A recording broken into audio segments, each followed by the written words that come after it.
Hello friends, எனக்கு யாரோ வாயிலேயே சுனி வச்சிடுறாங்க. அடிக்கடி எனக்கு என்னென்னா வாய் ஃபுல்லாக புண்ணு வந்துடுது, பேசவே முடியறதில்ல.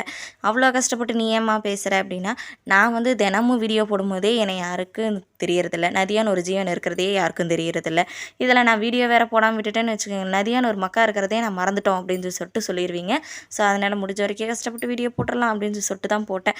கொஞ்சம் வாய்ஸ் ரொம்ப கேவலமாக வந்துச்சு அப்படின்னா தயவு செஞ்சு மன்னிச்சிருங்க. வாயில் ஃபுல்லாக புண்ணாக இருக்குது, அதனால தான் கொஞ்சம் பேச முடியல. இன்றைக்கி வந்து திங்கக்கிழமை அப்படிங்கிறதுனால குளிச்சுட்டு சாமி கும்பிட்டு அதுக்கப்புறமா தான் சாப்பிடுவேன். சரி குளிச்சுட்டு சாமி கும்பிட்றதுக்கு வந்த பூவெல்லாம் காஞ்சு போயிருந்துச்சு, எல்லா பூவையும் தூக்கி போட்டு புதுசாக பூ வச்சிடலாம் அப்படின்னு சொல்லிட்டு போன வாரம் ஞாயிற்றுக்கிழமை வாங்கிட்டு வந்த பூவை இன்றைக்கி வரைக்கும் வச்சு ஒப்பேத்திட்டு இருக்கிறேன்னா பார்த்துக்கோங்களேன். போன வாரம் ஞாயிற்றுக்கிழமை ஒரு 1/2 கிலோ அளவுக்கு பூ வாங்கிட்டு வந்துட்டேன். பூ மார்க்கெட் பக்கம் போனோன்னா அதனால் சரின்னு பூவை வாங்கிட்டு வந்து வச்சுக்கிட்டேன். அப்பப்போ இந்த மாதிரி சாமி கும்பிடும்போது வச்சு கும்பிட்டுக்கலாம் அப்படின்னு சொல்லிட்டு ரொம்ப பக்தி முத்தி போயெல்லாம் நான் சாமி கும்பிட மாட்டேன். திடீர்னு சாமி கும்பிடணும்னு தோணுச்சு அப்படின்னா அந்த அன்னைக்கு தலைக்கு ஒரு டப்பா தண்ணி ஊற்றிட்டு சாமி முன்னாடி போய் நின்று சாமி ஆண்டவா எல்லோரும் நல்லா இருக்கணும்னு சொல்லிட்டு சாமி கும்பிட்டு வந்துடுவேன்.